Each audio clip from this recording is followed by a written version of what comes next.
have a favorite. I've seen a couple of the things. Pretty funny. You know, you gotta laugh at yourself. Obviously, it's funny because there's a good result behind it, but yeah, it's pretty crazy still. But yeah, there's some good stuff out there. What's your favorite nickname for the play? No, there's The Stumble did? 6. okay. I don't know. Slip six. Slip 6. That's a good one. We'll go with that. Yeah.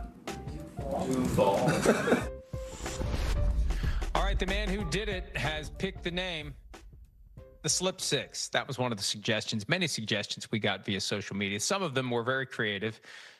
Some of them weren't. Some of them were very funny. Some of them weren't.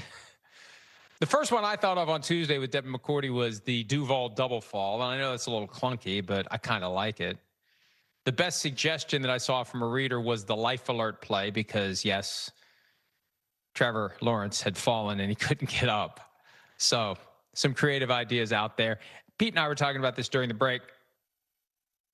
A lot of times it just doesn't stick. And a lot of times, like, it depends upon the ultimate relevance of the play.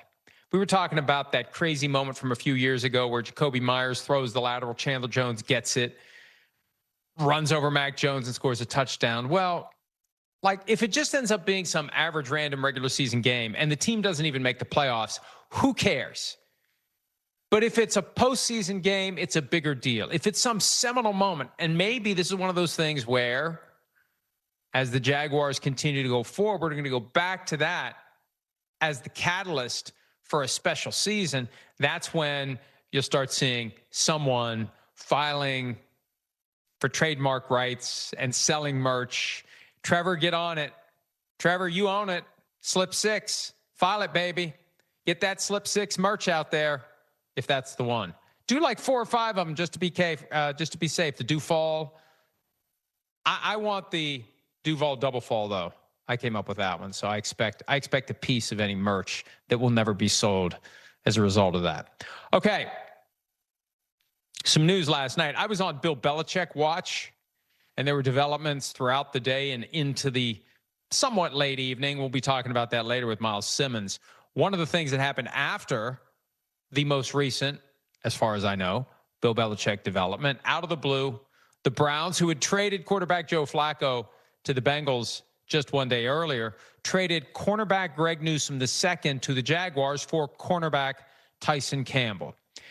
And, you know, at first we're having the conversation on the PFT writers text chain. Well, why would they do this? Why would the Browns do this? And my response was, in air quotes, analytics, or actual quotes, analytics.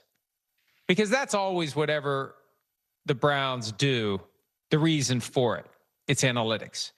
There's some formula somewhere, some calculator spit out this is what we should do, because it's all driven by this idea of value.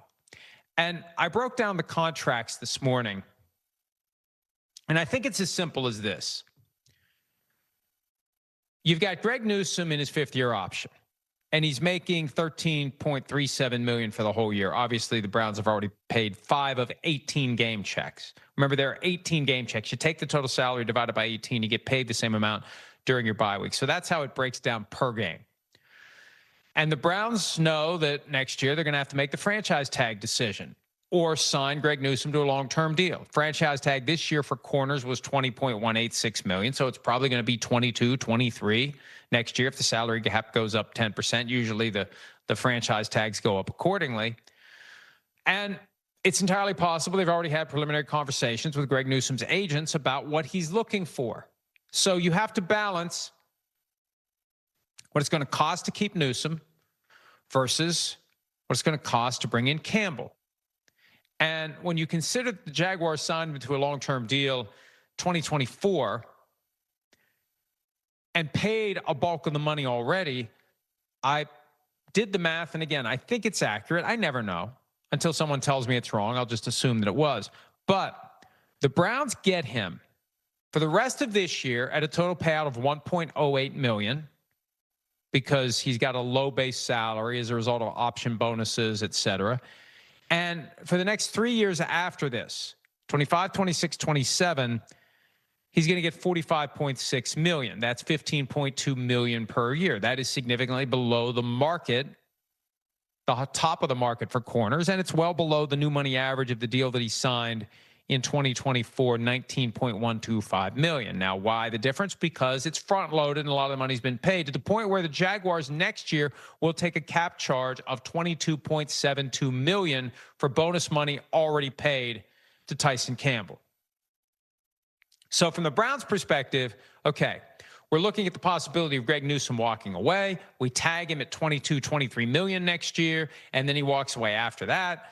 Like, we get some certainty by swapping the two players, starting caliber corners. And I don't know, you can look at different grading sites and, you know, who's good, who's bad, who's the best, who's the worst. I mean, neither is the best, and neither is like, oh God, he can't cover anyone. So they're in the realm of corners who can get the job done.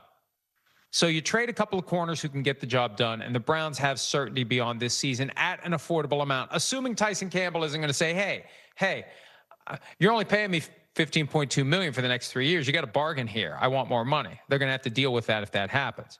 And from the Jaguars' perspective, I mean, think of this. You got a new coaching staff, Anthony Campanile with the defense that does certain things, and maybe they've decided after a handful of games, we'd rather have somebody else. Greg Newsome fits what we do better, and they're willing to step into a situation where they have $22 million plus in dead money next year, and they have a guy who is either going to be tagged or become a free agent or sign a long-term deal with the Jaguars, either in the short term or before the franchise tag is applied, or in theory afterwards. So they are,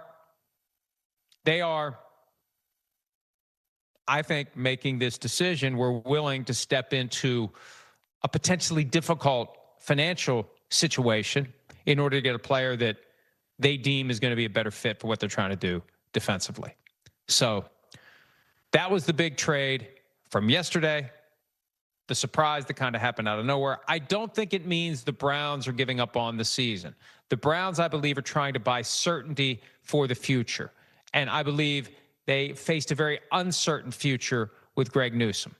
So they got a replacement for him at, I believe, a lot less money than they thought they would have to spend. And then that's when the analytics get involved in the high-end grading and, you know, all the different acronyms and things that are used to try to turn an inherently intangible sport into something tangible. And I know